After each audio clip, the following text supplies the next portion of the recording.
Sufism کیا ہے، خانقاہ کیا ہے، ہم نے خانقاہ کیوں بنائی؟ بڑی مختصر سی بات، میں کسی تفصیل میں نہیں جاتا۔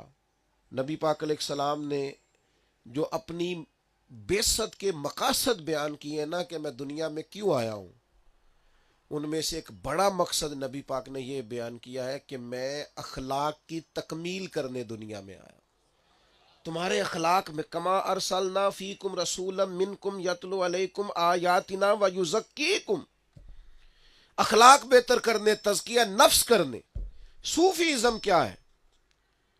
اخلاق کی تربیت کا نام صوفیزم ہے۔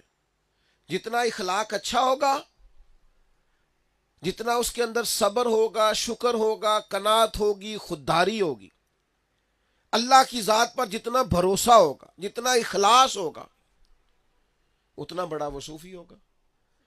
تو ہم صوفیزم کو پروموٹ کرنا چاہتے ہیں۔ کیا مطلب؟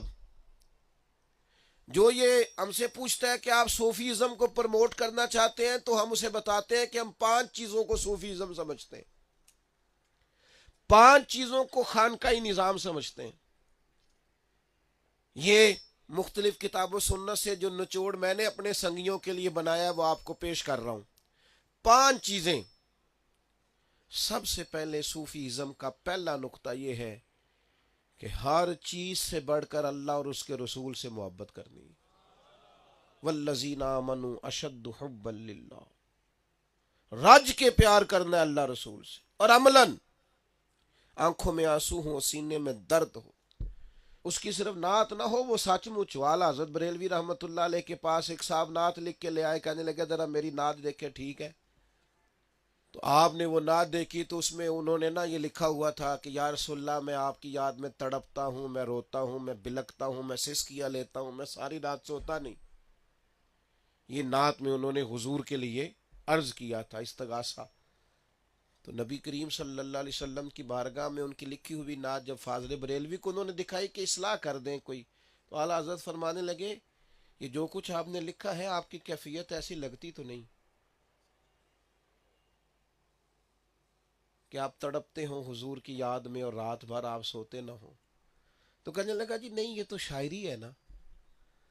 تو آپ فرمانے لگے نبی پاک کی بارگاہ میں جھوٹ بولتا ہے،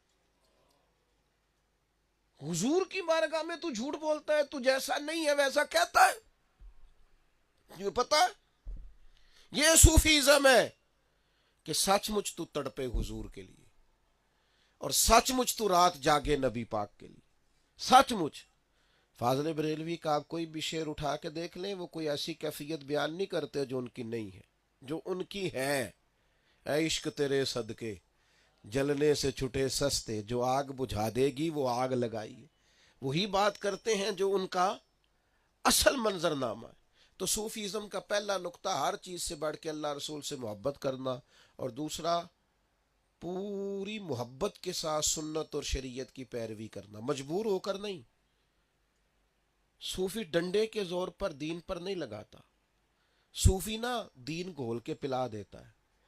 طیبہ سے منگائی جاتی ہے، سینوں میں رچائی جاتی ہے، توحید کی میں پیالوں سے نہیں نظروں سے پلائی جاتی ہے۔ صوفی کہتے ہیں پلاؤ اسے حضور کی محبت۔ تیسری بات صوفیزم کی وہ ہے تزکیہ نفس۔ تزکیہ نفس کا معنی ہے تمام غلاظتیں نکال دینی ہے، حسد، بغض، کینہ، ہرس، ہوس، لالچ نکال دے، اپنے دل میں محبت، پیار، عاجزی، انکساری بھر لے تو تزکیہ نفس ہے۔ اور چوتھی بات صوفیزم میں ہوتی ہے برداشت، رواداری، خدمت خلق۔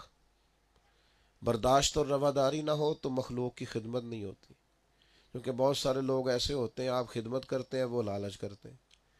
تو برداشت اور رواداری پیدا کرو گے تو خدمت خلق ہوگی، مخلوق کی خدمت کرنا۔ تو خدمت خلق، یہ جو کوئی لنگر کھا جاتا ہے اوخو، یہ روح کو تازہ کر جاتا ہے۔ دنیا آوے کھا کھا جاوے راضی ہووے بھلا، اس کا کوئی مزہ ہے جو کوئی لنگر کھا کے جاتا ہے؟ اس کا کوئی سرور ہے؟ یہ روحانیت ہے۔ اور پانچویں بات ہے صوفیزم میں یقین کامل ہو اور اخلاص پورا ہو۔ اگر یہ 5 باتیں موجود ہوں تو صوفی کامل ہے۔ یہ ہے اصل میں خانقاہی نظم، اللہ رسول کی محبت، شریعت کی پابندی، تزکیہ نفس، خدمت خلق، اور اس کے ساتھ رواداری ہو، برداشت ہو۔ اور پانچواں، یقین کامل، اور یہ ہم آپ کے اندر پیدا کرنا چاہتے ہیں، یہ ہم اپنے اندر پیدا کرنا چاہتے ہیں، یہ ہم سوسائٹی میں پیدا کرنا چاہتے ہیں، یہ ہم ماحول کو دینا چاہتے ہیں۔ یہ تحریک اصلاح معاشرہ ہے، یہ خانقاہ شریف ہے، یہی ہمارا سارا کچھ۔ اسی کے لیے محنت کر رہے ہیں، اسی کے لیے ادارے بنا رہے ہیں، اسی کے لیے بچے پڑھا رہے ہیں، اسی کے لیے کتابیں لکھ رہے ہیں، یہی ہمارا اصل عنوان ہے۔ اب یہ پیدا ہو گیا تو سب ٹھیک ہو گیا۔